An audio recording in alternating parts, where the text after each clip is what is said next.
Episode 1981-1985. Bab 1981, pria muda tidak memahami manfaat wanita kaya. Sementara itu, Zuan kembali ke Gunung Yukuan. Pertama-tama, dia menemui Zheng Dan melihat bahwa Zheng Dan sedang menjelaskan sesuatu di meja makan Xie Daoyun. Zuan tidak terburu-buru untuk mengganggu mereka, sebaliknya, ia bersandar di pintu dan menonton dengan tenang. Dia harus mengakui bahwa menyaksikan kedua wanita muda cantik ini menjadi fokus penelitian dan pembelajaran adalah pemandangan yang menyenangkan. Xie Daoyun awalnya memiliki aura ilmiah, sementara Zheng Dan biasanya memiliki aura pejuang. Namun setelah belajar di sini selama beberapa waktu, Zheng Dan juga menjadi lebih seperti wanita yang lembut dan berbudi luhur. Kedua wanita itu akhirnya menyadari ada sesuatu yang tidak beres. Ketika mereka melihat dia ada di sana, mereka bertanya dengan nada mencela, "Mengapa kamu tidak mengatakan apapun jika kamu ada di sini? Saya terlalu malu untuk mengganggu kalian berdua saat melihat kalian begitu fokus," kata Zuan, merasa sedikit malu. Saat itu, saat melihat keduanya berdiskusi satu sama lain sebagai siswa terbaik, dia merasa seolah-olah kembali ke perpustakaan di dunia sebelumnya.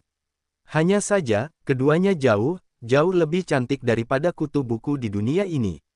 Aku bertanya pada kakak perempuanku tentang sesuatu yang tidak ku ketahui tentang rune, kata Zheng Dan sambil tersenyum.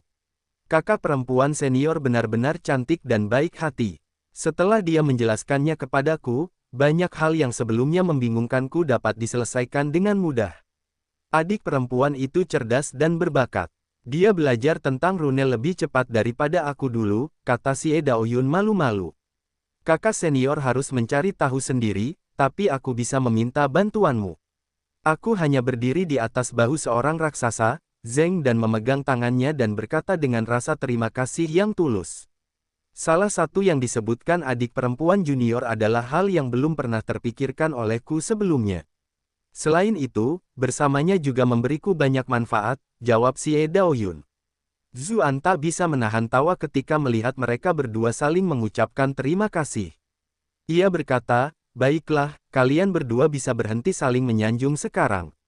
Kalian berdua jenius dalam ilmu rahasia, dan kalian bisa saling membantu. Kalian adalah murid teladan di akademis. Kami akan menerbitkan prestasi kalian di jurnal akademis di masa mendatang sehingga semua orang dapat belajar dari kalian berdua." Tidak mungkin. Seru untuk wanita itu juga. Jika itu terjadi, mereka akan benar-benar mati karena malu. Zuan tertawa terbahak-bahak. Dia telah mempermainkan mereka berdua sejak awal. Dia mengeluarkan dua pita komunikasi dan berkata, "Ini untuk kalian berdua." Ketika mereka mendengar penjelasannya dan cara menggunakannya, kedua wanita itu langsung jatuh cinta pada benda itu. Mereka berdua ingin mengatakan sesuatu kepadanya, tetapi mereka khawatir tentang apa yang akan dipikirkan orang lain. Jadi ternyata kakak Zhu sedang sibuk membuat ini dengan paman seperguruan, Xie Daoyun tiba-tiba menyadari. Dia telah mencoba mencarinya beberapa kali sebelumnya, tetapi dia tidak pernah bisa bertemu dengannya, membuatnya sedikit kesal. Sekarang setelah dia mengetahui bahwa dia melakukan sesuatu yang begitu penting, dia segera menyadari bahwa dialah yang telah berperilaku buruk. Zheng Dan sebenarnya fokus pada kultivasinya dan tidak bisa terganggu oleh hal lain. Namun, ketika dia melihat pita giok itu, dia tiba-tiba merasa sangat tersentuh. Dia bertanya, "Bisakah saya menggunakan pita giok ini untuk mengobrol dengan kakak perempuan?" Zuan terdiam. Ia menjawab, "Kalian berdua berkultivasi di sini sepanjang hari. Mengapa kalian perlu menggunakan ini untuk mengobrol satu sama lain? Akan ada saatnya kita tidak bersama, kan? Aku juga tidak bisa mengganggu kakak perempuan setiap kali aku punya pertanyaan. Dengan pita giok ini, aku bisa mengiriminya pertanyaan dan dia bisa membantuku kapanpun dia punya waktu.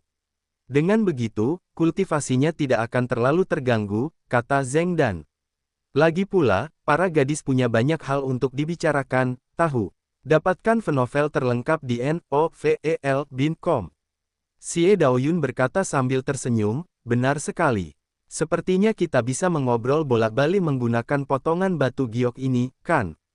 Iklan oleh Pub Future. Zuan benar-benar tidak berdaya sekarang dan hanya bisa mengajari mereka cara menambah teman. Pada saat yang sama, ia memperingatkan mereka untuk tidak menambah teman secara acak. Jangan khawatir, kami pasti tidak akan menambahkan pria. Kami hanya akan menambahkan beberapa saudara perempuan untuk mengobrol di antara kami, kata Zeng dan sambil tersenyum lebar. Lagi pula, orang lain bahkan tidak memiliki batu giok untuk menambahkan kami, jadi apa yang membuatmu begitu khawatir? Zuan berpikir dalam hati, itulah yang aku khawatirkan. Jika kalian semua menambahkan satu sama lain sebagai teman dan membicarakan berbagai hal, tamatlah riwayatku. Sayangnya, dia tidak bisa mengatakan hal-hal seperti itu kepada mereka dan hanya bisa memperingatkan mereka, batu giok ini sangat berharga dan jumlahnya tidak banyak. Kalian berdua sama sekali tidak boleh memamerkannya. Kalau tidak, aku akan berada dalam posisi sulit jika mereka mengetahuinya. Apakah itu sangat berharga? Kalau begitu aku tidak menginginkannya lagi. Kau bisa memberikannya kepada seseorang yang lebih membutuhkannya, kata Xie Daoyun. Terkejut dia segera mengembalikan kepingan giok itu. Zuan terdiam. Zeng dan terkekeh dan berkata, kakak seniorku yang konyol, kamu salah satu orang yang membutuhkannya. Tentu saja dia perlu memberimu satu.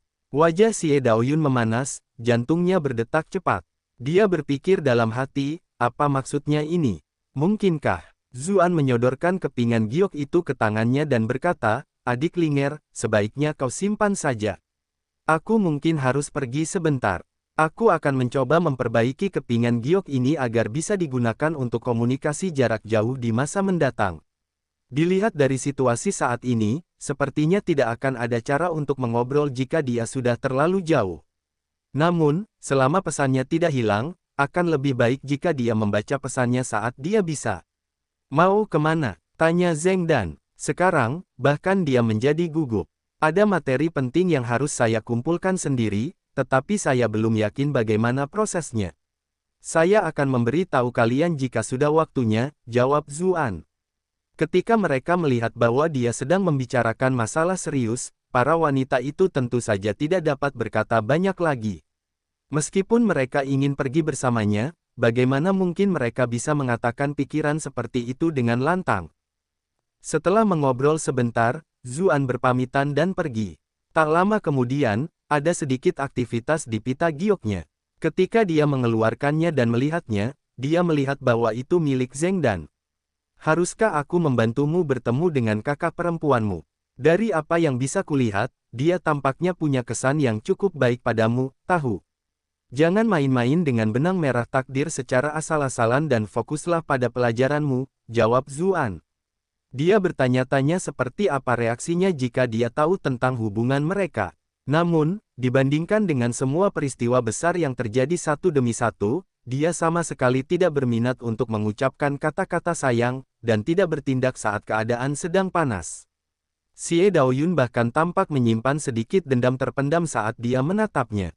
Iklan oleh Pub Future, kau benar-benar tidak menginginkannya. Saya tidak. Kamu sebenarnya tidak tertarik pada gadis secantik itu. Kapan kepribadianmu berubah drastis? Tidak, tunggu, apakah kamu sudah berhasil mendapatkannya sejak lama? Zuan terdiam. Jangan mengatakan hal-hal yang tidak penting, atau hal itu dapat memengaruhi hubungan kalian sebagai sesama murid di bawah guru yang sama. Hal itu akan memengaruhi kultivasi kalian. Ketika Zeng dan melihat pesan terakhir, dia menelan kata-kata yang hendak dia kirim untuk menggoda Zuan tentang Xie Daoyun. Dia segera mengganti topik pembicaraan. Kemudian, Zuan mengunjungi halaman Sangkin. Ia mencium bayi dalam gendongannya hingga wajahnya berlumuran air liur dan menangis sekeras-kerasnya. Ia sendiri tidak dapat menahan tawa mendengar semua ini. Sangkin menatapnya dengan pandangan mencela saat dia menggendong Sisi dan mencoba menenangkannya lagi. Zuan berjalan mendekat dan memeluk ibu dan anak itu. Sebelum pergi, dia memberikan salah satu kepingan giok itu. Tidak lama setelah dia pergi, pesan-pesan Sangkin segera muncul di kepingan giok itu.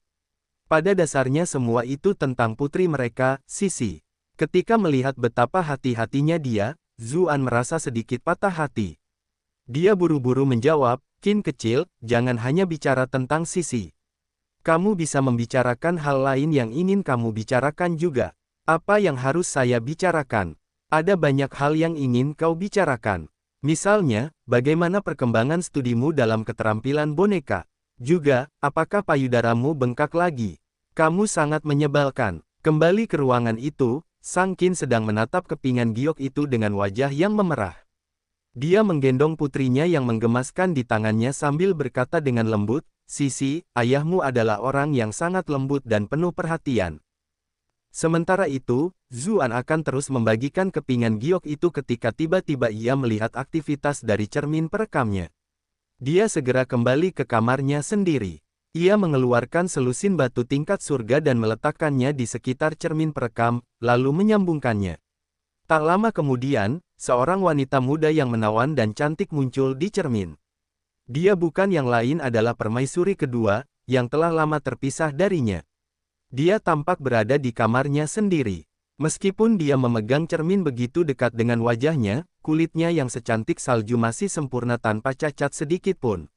Sebaliknya, dia hanya tampak lebih memukau dan memukau. Dia jelas berpakaian dengan gaya yang bermartabat dan bergengsi, tetapi matanya masih tampak sangat lembut dan menawan, bibirnya yang merah muda berkilau dengan kilau yang memikat yang membuat orang lain sulit untuk takut padanya. Zuan tak kuasa menahan diri untuk berkata sambil mendesah kagum, "Kamu sungguh cantik." Permaisuri kedua menjelaskan dengan jelas kepada penulisnya, tetapi dia berkata, "Cek, kamu hanya tahu bagaimana menjadi pembicara yang pandai. Kamu tidak pernah berinisiatif untuk menghubungiku selama ini, dan baru setelah aku menerima pesan Nansun, aku menghubungimu. Sebenarnya bukan karena aku tidak merindukanmu, tetapi karena akhir-akhir ini, terlalu banyak hal yang terjadi satu demi satu.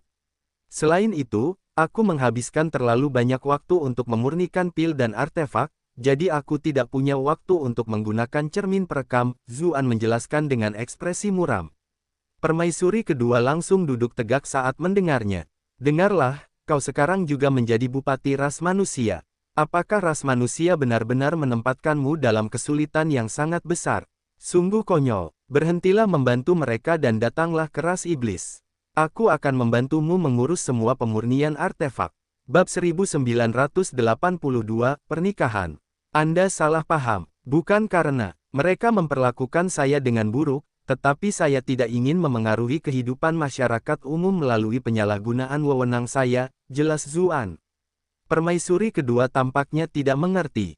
Ia berkata, "Aku belum pernah bertemu seseorang yang berpikir seperti dirimu. Jika semua orang berpikir dengan cara yang sama, kemungkinan besar tidak ada seorang pun yang ingin menjadi pejabat. Kau sekarang menjadi bupati, tetapi kau masih menjalani kehidupan yang sempit dan sempit.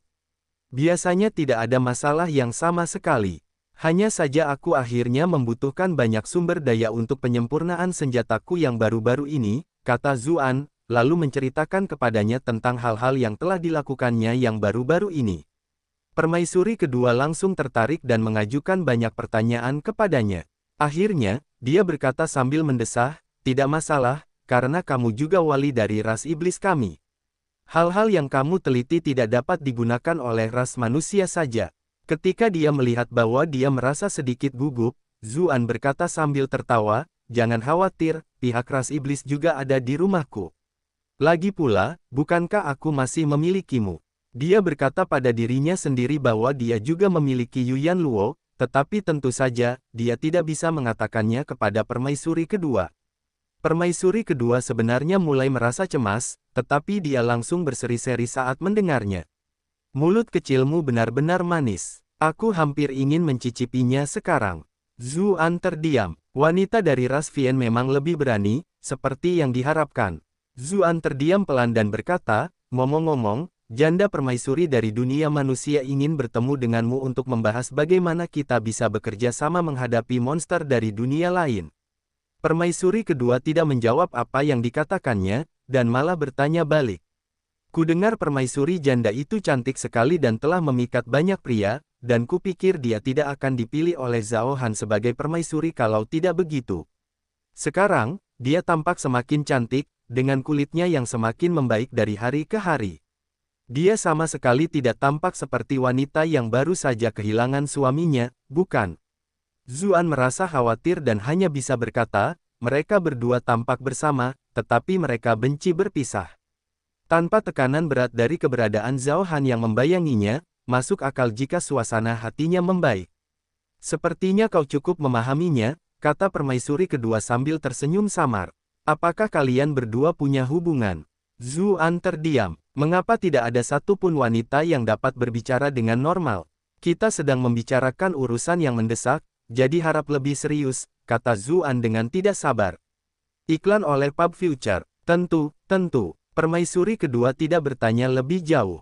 Jika monster itu menyerang, maka negara kita harus bersatu. Namun, ada masalah yang lebih besar, yaitu siapa yang akan memimpin semua ini. Zuan mengerutkan kening dan menjawab, ras manusia sedikit lebih kuat saat ini, jadi tidak akan mudah bagi mereka untuk berkoordinasi dengan ras iblis. Tentu saja, saya akan melakukan yang terbaik untuk memastikan dinamika kekuatan yang setara dalam kolaborasi ini. Bagaimana bisa semudah yang kau katakan? Pertemuanku dengan ibu surimu saja sudah menimbulkan masalah. Siapa yang harus bertemu dengan siapa? Kata permaisuri kedua, jika salah satu dari kita pergi ke wilayah pihak lain, itu akan dianggap sebagai tindakan tunduk. Jika aku membuat ibu suri datang dan menemuiku, dia mungkin akan menolak. Aku juga tidak akan pergi jauh-jauh untuk menemuinya. Zuan tertegun, lalu bertanya, sesuatu yang sekecil ini ternyata sepenting itu. Tentu saja, jawab permaisuri kedua sambil meninggikan suaranya. Ketika kita menghentikan perang dengan umat manusia belum lama ini, banyak ekstremis di ras iblis merasa bahwa istana raja bertindak terlalu lemah terhadap orang luar. Aku akhirnya berhasil mengendalikannya saat itu, tetapi sekarang Zhao Han sudah mati, ada beberapa orang di pihak ini yang mulai menimbulkan masalah. Yang terpenting, invasi monster dari dunia lain belum menjadi informasi publik. Itu sebabnya, jika kita bekerja sama dengan umat manusia dan menunjukkan kelemahan lagi, aku mungkin akan berakhir dengan kekacauan besar di pihakku. Saat dia berbicara, alisnya berkerut dalam, dia jelas merasa sangat kesal.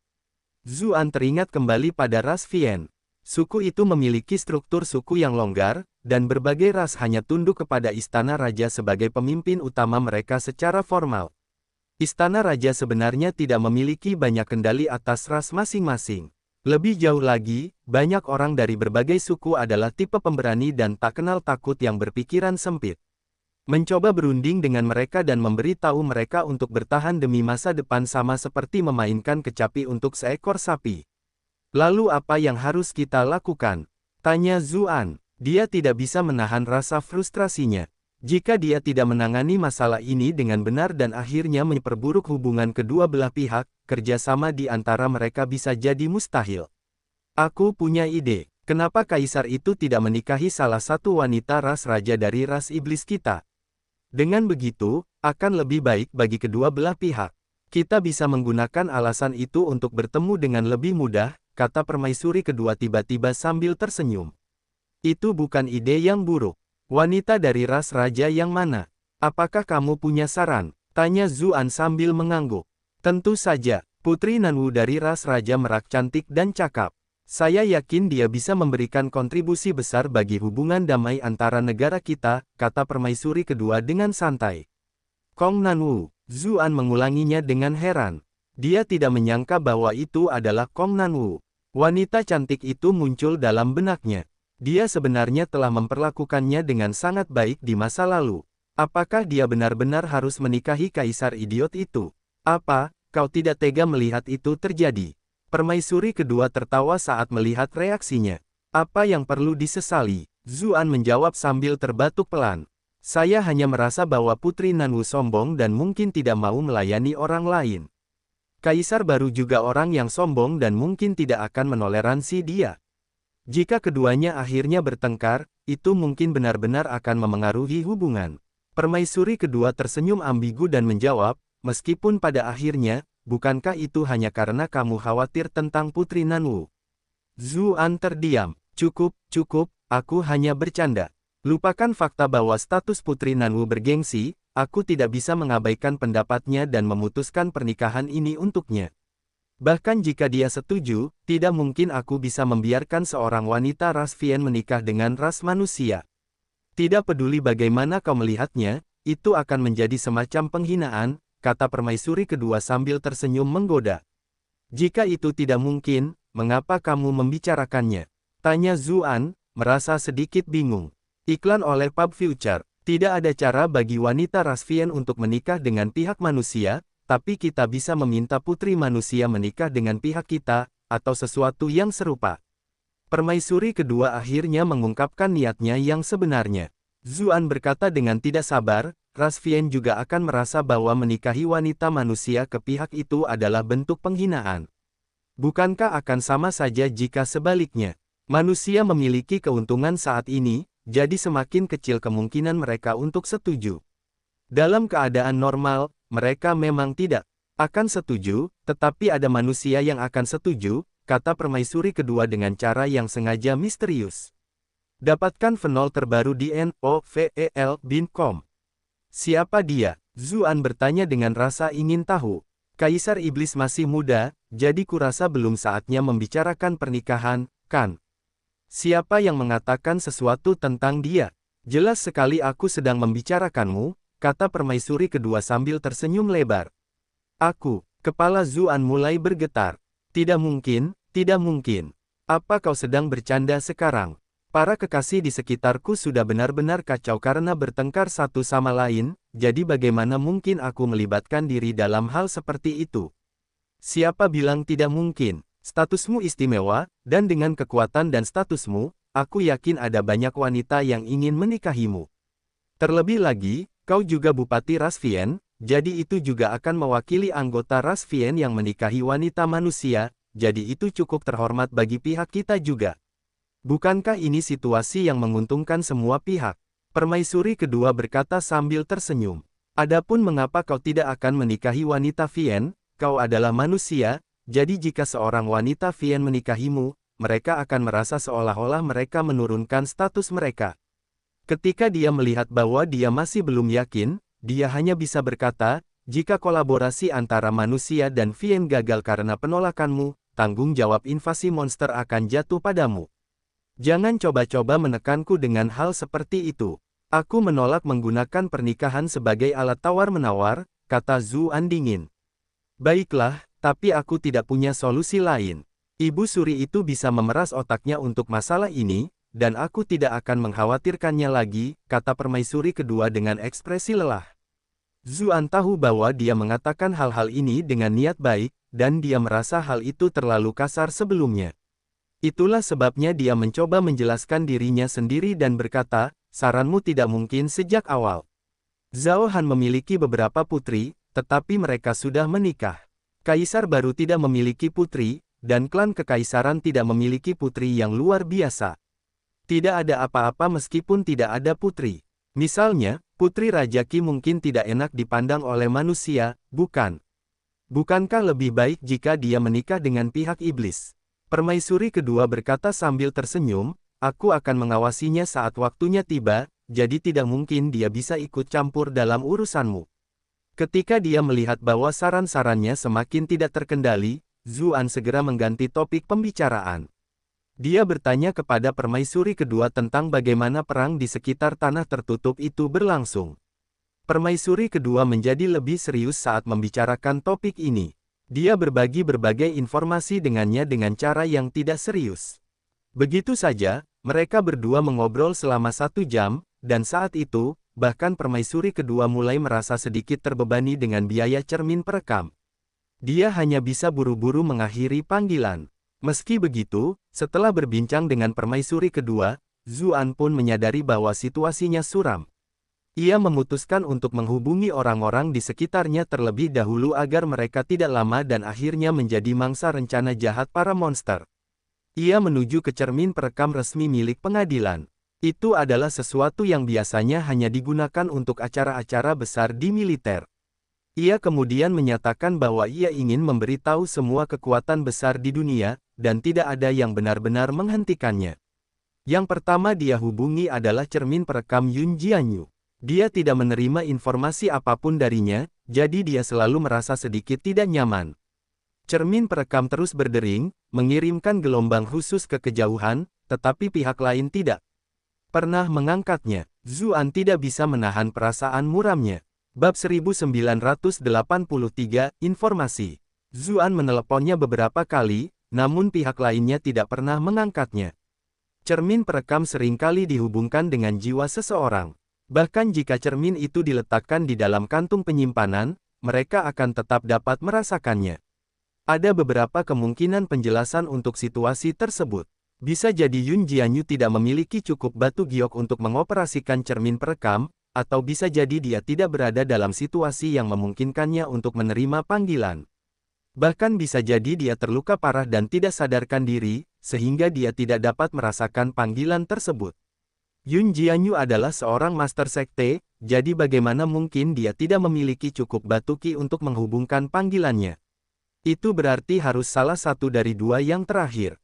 Zuan langsung merasa gugup saat menyadari hal itu. Dia mengirim beberapa orang untuk memanggil utusan bordir untuk memeriksa apakah mereka memiliki informasi tentang sekte iblis. Sambil menunggu, dia berpikir sejenak, lalu menghubungi cermin perekam Yan Suehen. Pertama-tama dia harus menghubungi sekte giok putih dan memberitahu mereka tentang invasi monster itu. Kali ini, panggilan tersambung dengan cepat. Cermin itu berdesir, dan seorang wanita berwajah dingin muncul di cermin itu. Dia juga terkejut ketika melihatnya dan berkata, "Menurutku pengadilan membutuhkanku untuk sesuatu. Ini adalah akun publik milik istana, dan Yan Suehen adalah pemimpin sekte White Jade Sect, jadi wajar saja jika dia memiliki hubungan dengan para pejabat. Apakah kamu tidak akan menjawab jika kamu tahu tentang aku?" Zuan menjawab sambil mendesah. Yan Suehen tidak menjawab. Sebaliknya, matanya berbinar dan dia tampak melihat ke belakang. Zuan melanjutkan, "Jangan khawatir, saya satu-satunya orang di ruangan ini saat ini. Tidak ada orang lain yang bisa mendengarkan pembicaraan kita. Dengan identitasnya saat ini, tidak akan ada seorang pun yang berani tinggal jika dia bilang akan membahas beberapa masalah rahasia." Wajah Yan Suehen memerah, dan berkata, "Kami berdua sama sekali tidak bersalah. Apa yang akan kami bicarakan sehingga orang lain tidak bisa mendengarnya?" Zuan terdiam. Wanita ini jelas sangat peduli, tetapi dia menolak mengakuinya. Jika ada waktu lain, dia setidaknya akan menggunakan kesempatan itu untuk sedikit menggodanya, tetapi dia sedang tidak ingin melakukannya hari ini. Dia memutuskan untuk menceritakan tentang celah spasial dan invasi monster. Ekspresi Yan Suehen berubah. Dia bertanya, apakah ini berarti kematiannya akan segera tiba? Situasinya tidak seburuk itu, kata Zuan, lalu memberikan cerita kasar tentang apa yang terjadi di pihak istana. Kami telah menemukan beberapa celah spasial lagi, tetapi para ahli istana dengan cepat mengakhirinya. Satu-satunya bagian yang aneh adalah tidak ada satupun celah yang menghasilkan sesuatu yang hanya pendeta perang lagi. Yan Suehen bertanya dengan serius, mungkinkah mereka mencoba untuk menurunkan kewaspadaan kita, tetapi jika semua orang sedikit rileks, makhluk-makhluk kuat itu akan menyerang lagi. Iklan oleh Pub Future, itu bukan hal yang sepenuhnya mustahil, kata Zuan, dia juga cukup khawatir. Tapi itu juga tidak mungkin. Tidak terlalu realistis untuk mencoba membuat semua orang gelisah. Yan Suehen berpikir sejenak, lalu berkata, mengusir kejahatan adalah tugas para penganut Tao, jadi para penganut Tao akan membantu. Kami akan menugaskan murid-murid kami untuk berpatroli di ruang bawah tanah rahasia di dunia. Zuan tercengang. Sebelumnya ia tidak pernah memikirkan hal itu. Lagi pula, selama beberapa dekade terakhir, kebijakan pengadilan terhadap para penganut Tao selalu lebih ketat karena takut mereka akan menjadi raksasa lagi seperti di masa lalu. Setelah puluhan tahun, para penganut Tao sekarang jauh lebih lemah daripada saat mereka masih kuat. Meski begitu, unta yang sudah lemah masih lebih besar dari kuda. Para penganut Tao masih memiliki banyak ahli dan bakat. Zhao Han telah waspada terhadap sekte Tao, tetapi Zuan tidak memiliki motif yang sama. Mengesampingkan persahabatan pribadinya dengan mereka, demi melawan invasi monster, tidak ada alasan untuk membatasi para penganut Tao sama sekali. Setelah memikirkan semua hal itu, Zuan mengangguk dan berkata, bagus. Karena para penganut Tao juga pindah, aku akan mengirim beberapa orang dari akademi untuk menghubungi kalian semua.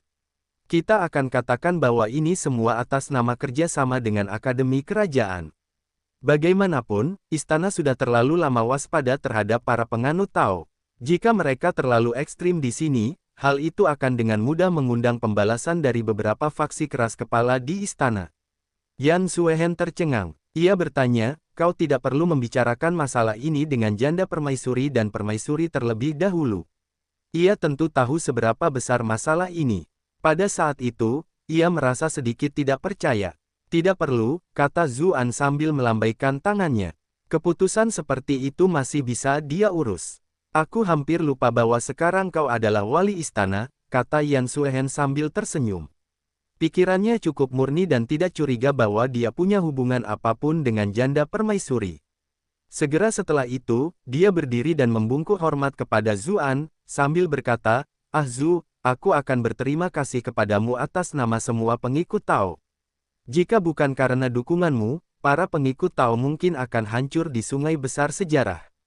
Zuan terkejut dan segera mencoba membantunya berdiri, tetapi kemudian dia menyadari bahwa ada cermin perekam di antara mereka.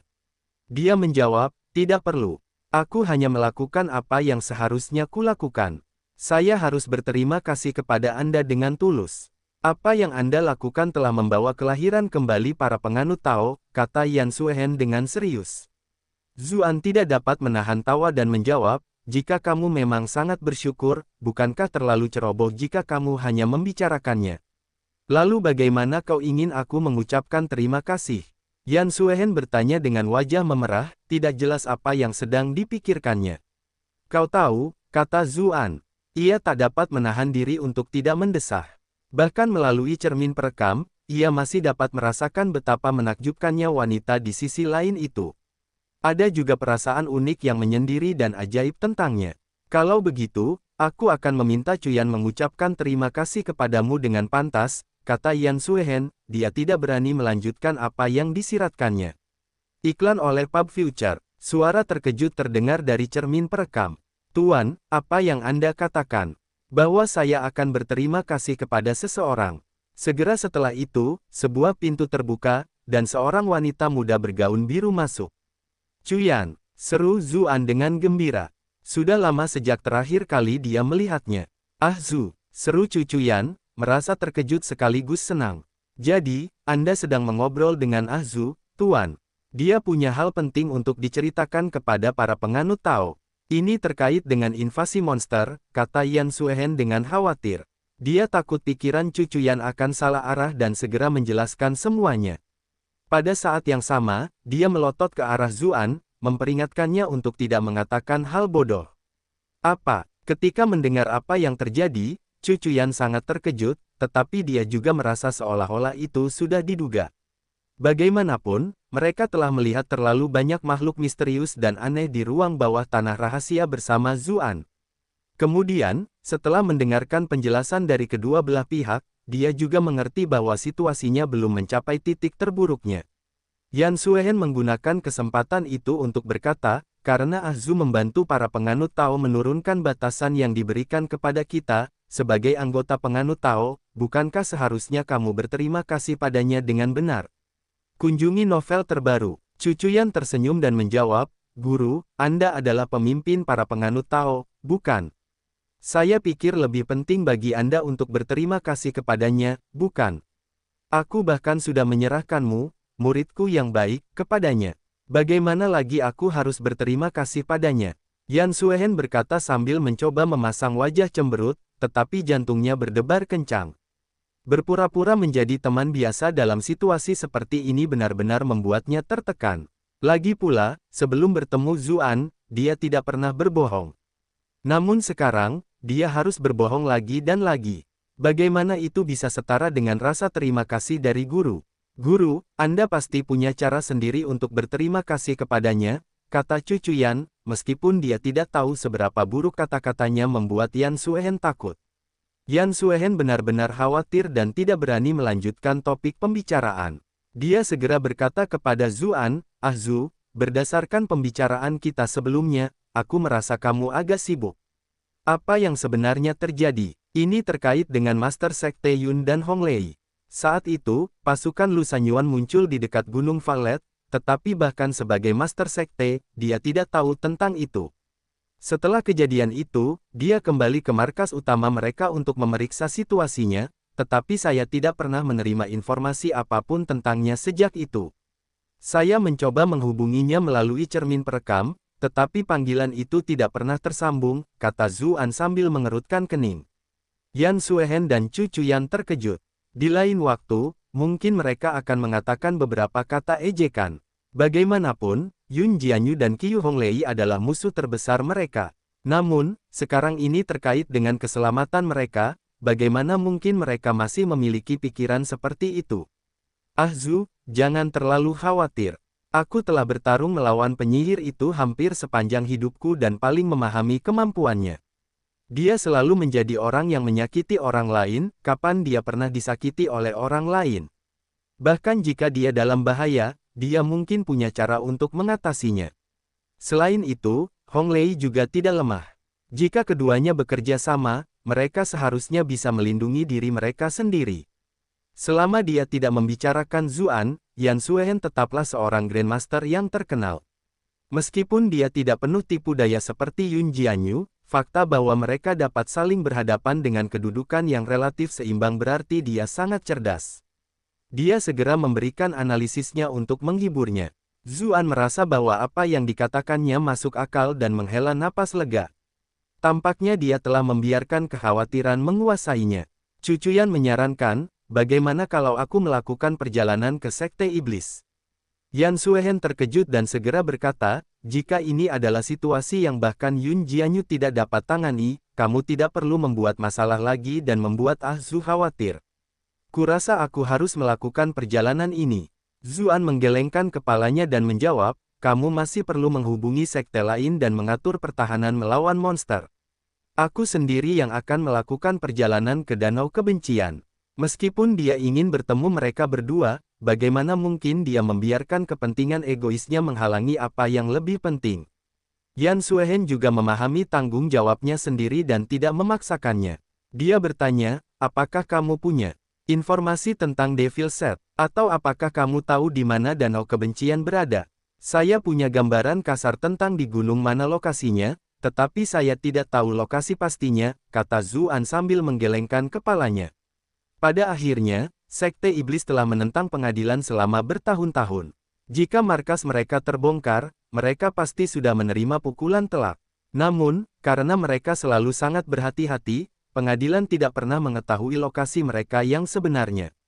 Sebenarnya aku tahu sedikit, Yan Suehen berkata perlahan, menjelaskan semua yang dia ketahui padanya. Bab 1984, Asal-usul Sekte Iblis.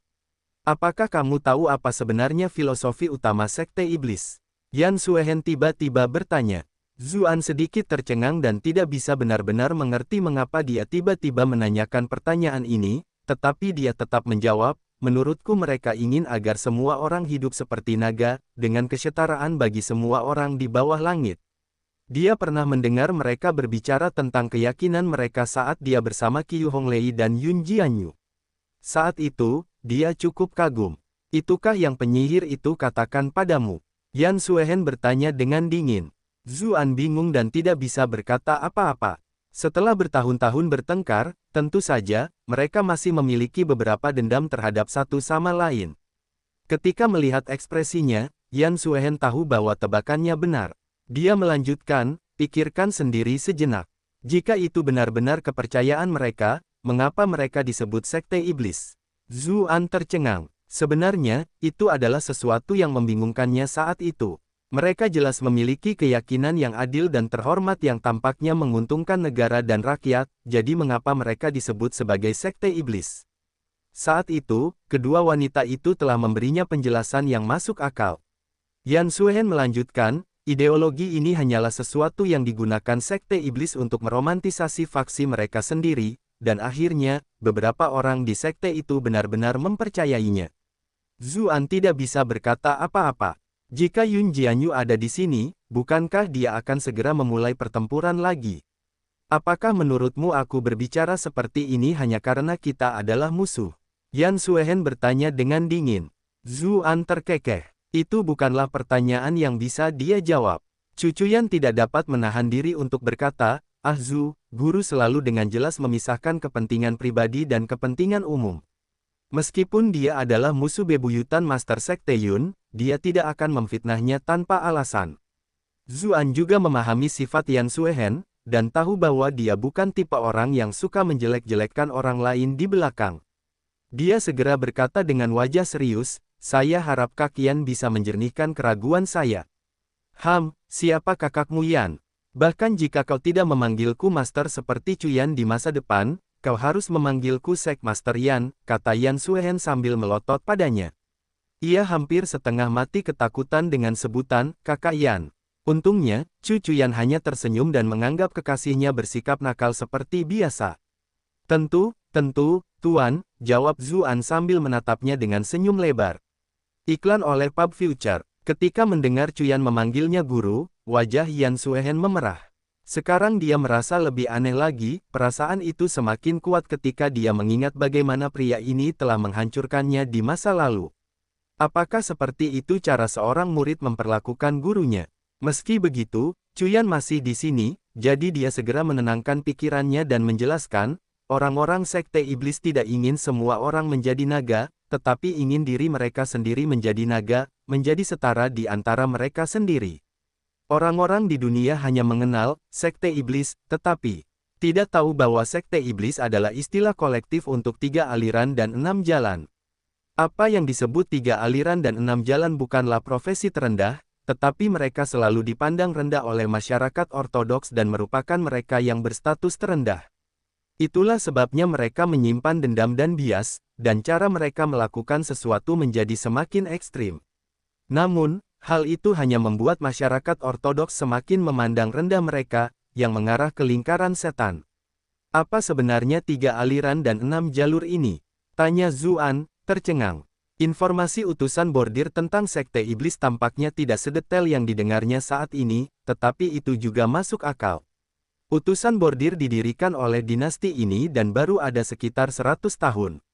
Meskipun tersebar luas dan kuat, itu masih belum memiliki cukup sejarah yang mendukungnya. Sekte Iblis adalah organisasi besar yang telah ada selama ribuan tahun. Hanya para penganut Tao yang telah ada dalam kurun waktu yang sama yang dapat memahami mereka dengan lebih baik. Pada akhirnya, Sekte Iblis dan para penganut Tao benar-benar ditakdirkan menjadi musuh. Bahkan cara mereka mengatur aliran dan jalur yang berbeda pun sangat mirip. Yan Suhen menjawab, yang disebut 3 aliran adalah aliran iblis surgawi, aliran pembelah langit, dan aliran dunia. 6 aliran adalah aliran pemburu harta karun, aliran yin yang, aliran tanpa perasaan, aliran rahasia, aliran kebebasan, dan aliran pir. Pemimpin sekolah iblis surgawi tidak lain adalah penyihir Yun Jianyu. Kalau tidak salah, maka Qiu Honglei adalah pemimpin sekte berikutnya yang akan dilayani. Sekolah iblis surgawi selalu dipimpin oleh wanita. Konon katanya, guru pendiri mereka adalah wanita yang sangat cantik, dan seluruh negeri memberontak karena dia. Rakyatnya menyukai pria yang menawan, dan tujuan mereka adalah dengan susah payah menaklukkan dunia melalui keahlian itu, untuk menaklukkan semua pria di dunia. Ini adalah kepercayaan yang sangat populer di kalangan rumah bordil, itulah sebabnya sebagian besar pengikut mereka sepanjang sejarah berasal dari rumah bordil. Ekspresi Zuan tampak aneh. Saat pertama kali bertemu dengannya, Qiu Honglei adalah pelacur paling populer di kota Bright Moon, jadi sepertinya semua itu bisa ditelusuri kembali ke sumber yang sama. Cucuyan menambahkan dengan pelan, Zu, jangan khawatir. Meskipun sebagian besar murid sekolah iblis surgawi berasal dari rumah bordil, mereka sebenarnya terbagi menjadi 2 kelompok. Satu menggunakan tubuh mereka untuk merayu orang lain, tetapi yang lain hanya menggunakan seni untuk memikat dunia. Dalam hal menaklukkan pria, baik Master Sekte Yun maupun Nona Qiu sama-sama termasuk dalam kategori yang terakhir.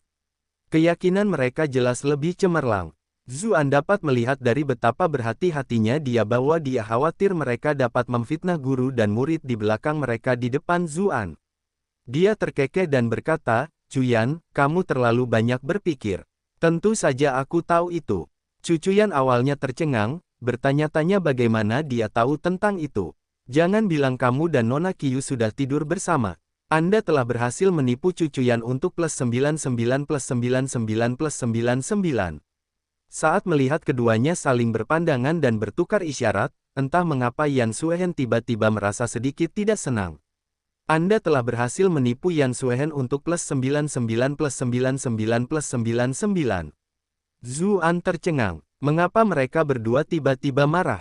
Dia merasakan ada yang tidak beres dan segera mengganti topik pembicaraan. Ngomong-ngomong, siapa nama guru pendiri sekolah iblis surgawi itu? Keindahan yang sangat menawan. Mengapa dia terdengar seperti Daji? Yan Suehen menggelengkan kepalanya dan berkata, sudah terlalu lama.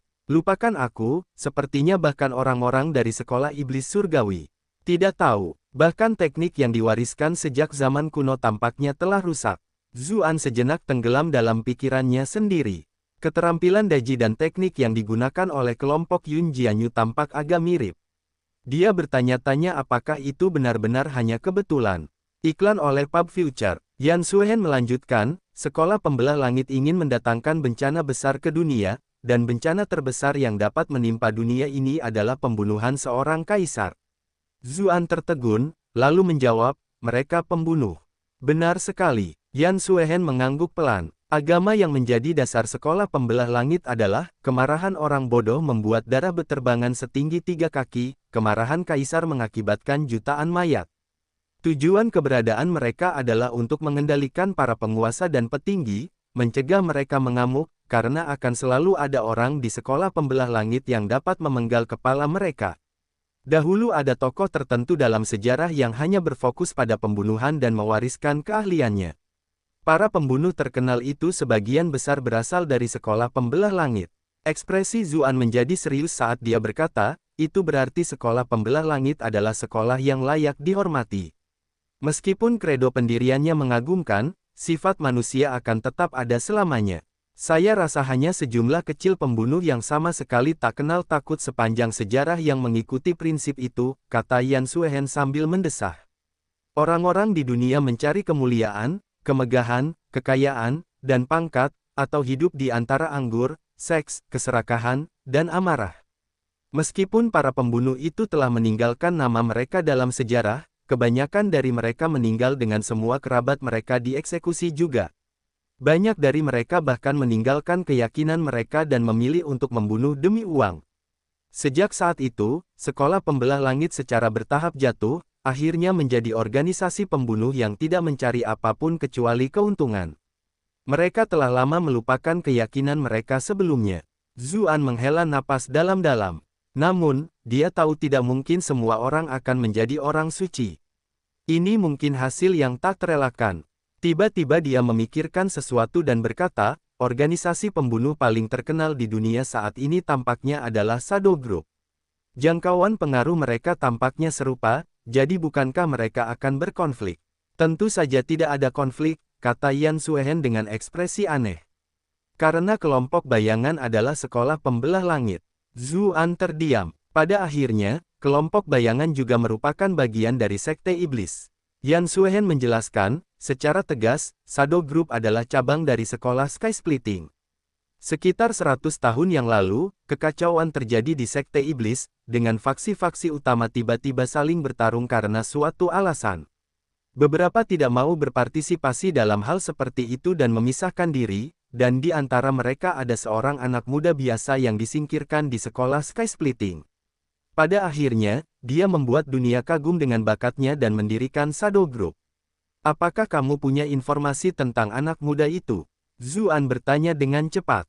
Yan Suehen menggelengkan kepalanya sedikit dan berkata, sekolah pembelah langit, karena sifat profesinya, sangat mementingkan kerahasiaan.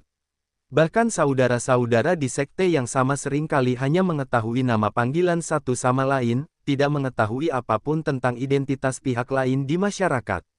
Anak muda itu bertahan selama bertahun-tahun, tetapi kemudian ia akhirnya mendirikan Shadow Group, jadi ia pasti seseorang yang mampu menyembunyikan rencananya. Dengan demikian, kecil kemungkinan baginya untuk mengungkap identitasnya. Sekolah pembelah langit, baru saja menyetujui pembentukan kelompok bayangan. Zuan bertanya dengan rasa ingin tahu. Bibir merah Yan Suehen terbuka pelan dan berkata, tentu saja tidak sesederhana itu. Setelah Shadow Group didirikan, banyak tetua dari sekolah Sky Splitting dan bahkan beberapa saudara lelaki anak muda itu mencoba menguasainya dan mencuri karyanya, tetapi pada akhirnya, mereka semua terbunuh. Seiring berjalannya waktu, banyak murid luar biasa dari sekolah Sky Splitting yang tertarik ke Shadow Group. Sekarang, sekolah Sky Splitting sudah lemah dan menurun, dan sebaliknya Shadow Group lah yang diam-diam diakui sebagai guru sejati sekolah Sky Splitting generasi ini. Zuan mengerutkan kening. Kelompok bayangan ini tampaknya memiliki beberapa hubungan dengan Istana Kekaisaran. Rasanya seperti guilotin yang terus-menerus menjulang di atas kepalanya, membuatnya merasa tidak nyaman. Di antara ketiga sekolah itu, masih ada sekolah dunia. Bisakah kau menebak apa yang paling mereka pedulikan di dunia ini? Tanya Yan Suehen. Uang, jawab Zuan sambil merasa sedikit terguncang. Benar sekali, pemimpin pendiri sekolah dunia adalah seorang pedagang besar yang sangat kaya. Kelompok mereka sangat menghormati perdagangan dan perniagaan, tetapi status dan kekayaan mereka tidak pernah bertahan lama dalam sejarah, jadi banyak dari mereka yang sedikit tidak puas dengan pengadilan dan mencoba mengubah segalanya.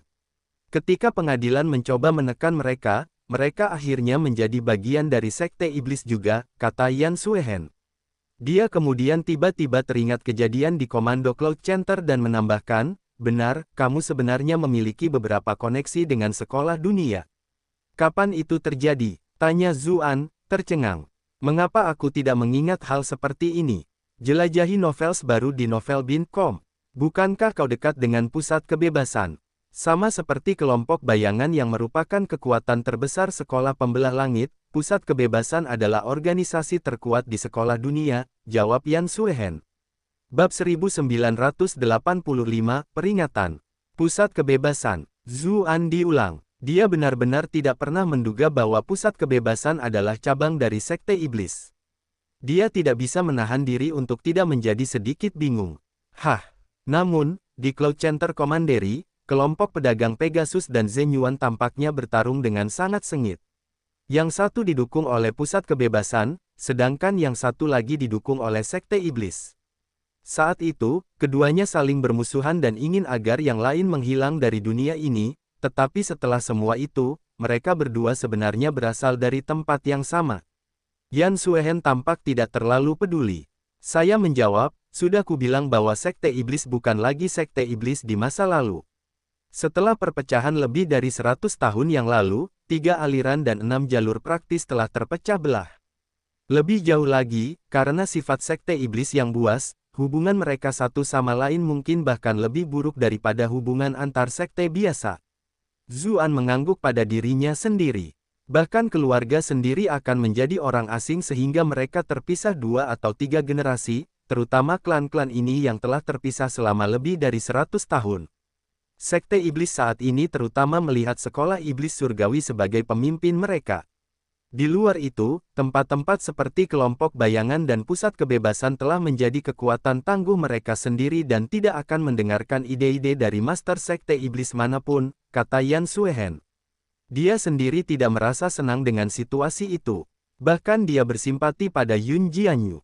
Sekte iblis memang terpecah, tetapi bukankah para penganut Tao juga sama? Akan tetapi, para penganut Tao memang menempuh jalan ortodoks, sehingga mereka masih bersikap dalam akal sampai batas tertentu, tidak seperti golongan-golongan sekte iblis yang terlalu kaku terhadap satu sama lain.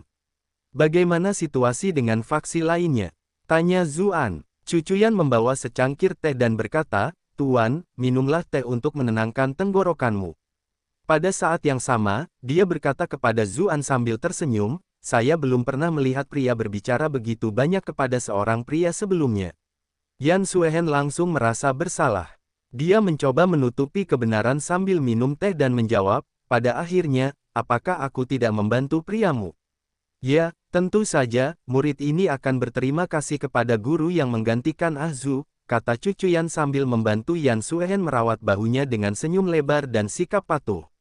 Ketika dia melihat Zuan menatap mereka berdua dengan senyum ambigu, Yan Suehen merasa sedikit aneh.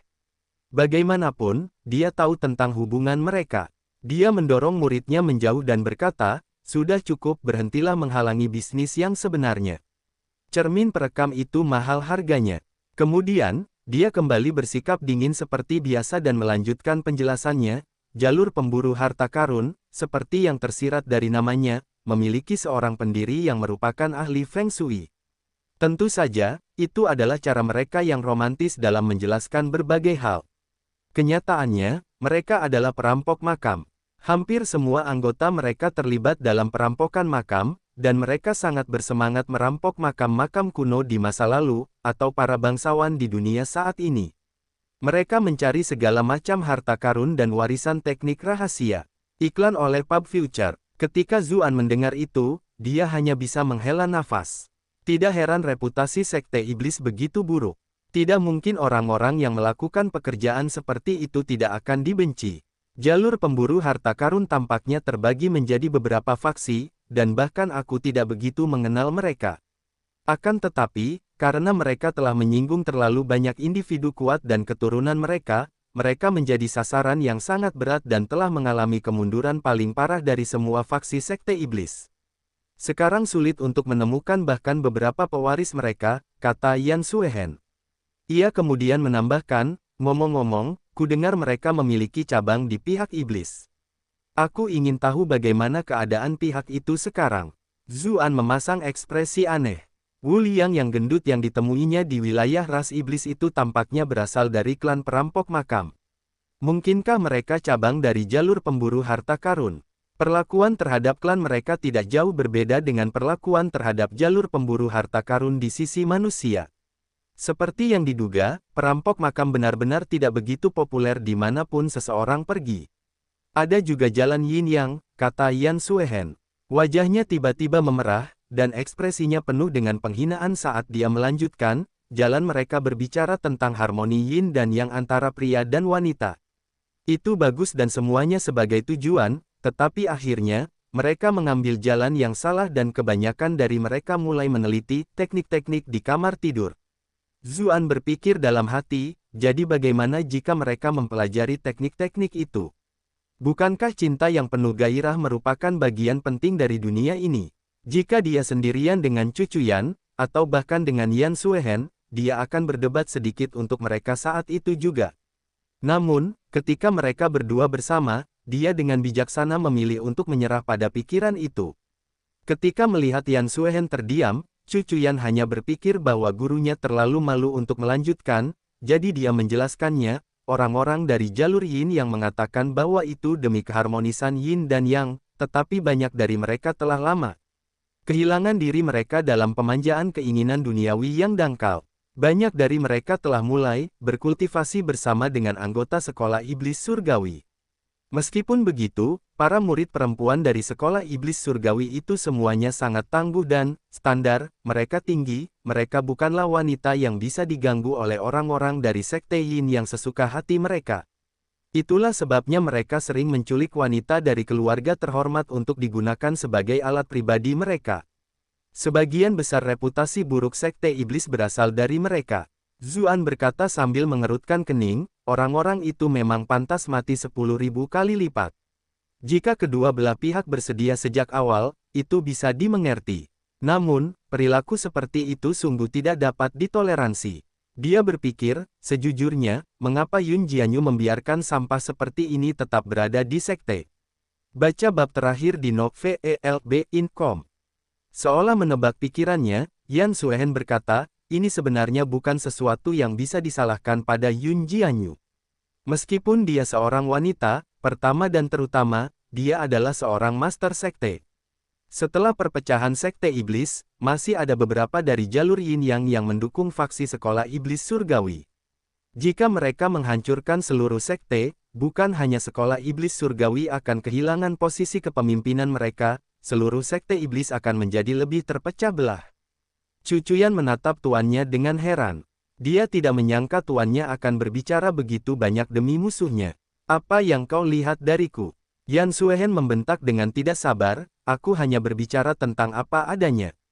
Meskipun Yun Jianyu dan aku adalah musuh, aku masih mengakuinya dalam beberapa hal.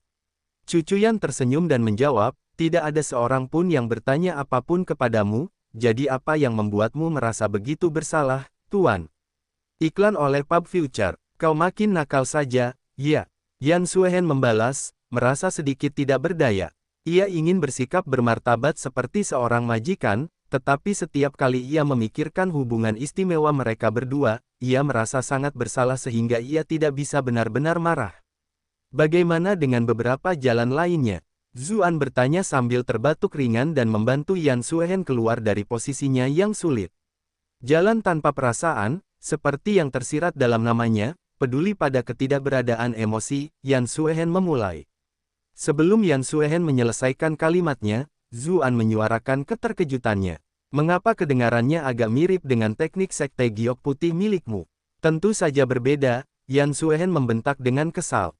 Kita peduli untuk menjadi teguh, sementara mereka mencari kekejaman tanpa kebenaran. Bahkan keluarga, teman, guru, dan murid dapat ditinggalkan begitu saja.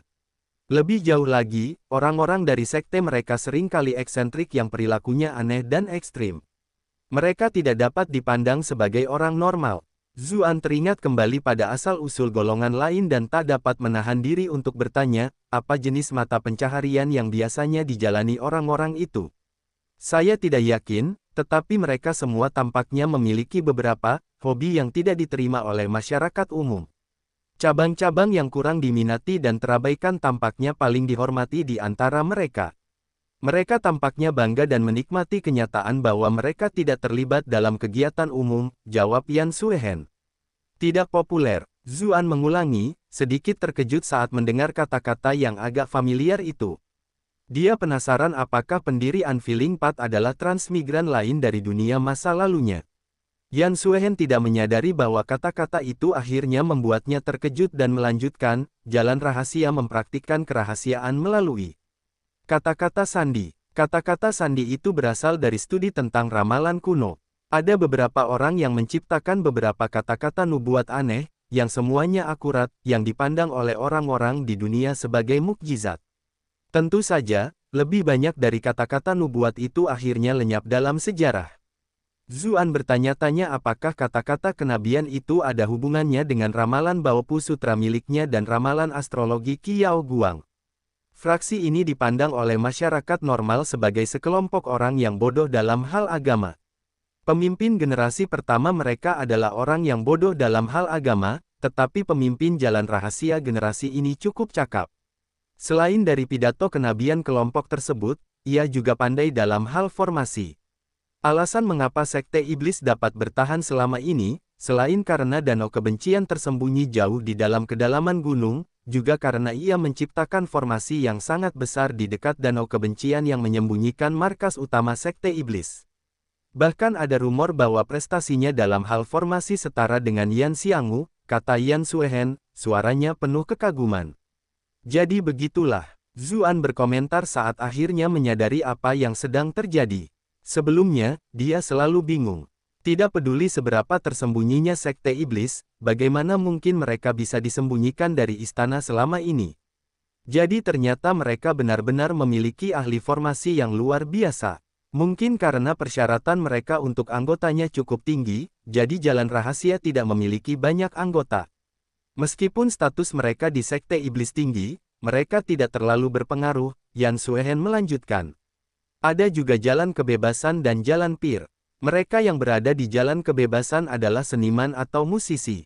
Mereka paling peduli dengan keanggunan dan keindahan. Secara komparatif, mereka adalah anggota sekte iblis yang memiliki reputasi terbaik. Seniman, Zuan mengulangi. Dia pikir orang-orang ini mungkin punya banyak topik umum untuk dibicarakan dengan Yu Yanluo dan mendiang penyair. Sedangkan untuk perpat, guru pendiri mereka adalah penyanyi opera yang terkenal di dunia, jadi itulah sebabnya mereka cenderung memiliki lebih banyak artis pertunjukan di antara kelompok mereka. Status mereka di masyarakat agak rendah, jadi banyak dari mereka yang tidak puas dan ingin mengubahnya, Yan Suehen tiba-tiba berkata dengan ekspresi serius. Mereka tidak berdiri jauh dari urusan duniawi seperti Freedom Path. Kelompok mereka tampaknya menjadi semakin asing sekarang. Terlepas dari apakah itu cara berpikir atau kultivasi mereka, mereka aneh dan sulit untuk dilawan. Kamu harus berhati-hati. Kamu tidak boleh membiarkan dirimu lengah. Ketika melihat keseriusannya, Zuan tidak berani bertindak sembarangan. Dia bertanya, di mana letak keanehan metode mereka? Saya tidak tahu pasti, karena saya belum pernah berhadapan langsung dengan mereka. Namun, ada beberapa orang dari sekte yang pernah melawan mereka. Saya mendengar mereka bahkan tidak tahu bagaimana musuh menyerang sebelum mereka terbunuh. Itulah mengapa setiap orang yang bertemu mereka semua menyatakan bahwa mereka tidak ingin bertemu orang itu lagi selama sisa hidup mereka, kata Yan Suehen. Tidak ada pembicaraan bahkan membuat ruangan itu sendiri tampak sedikit lebih dingin.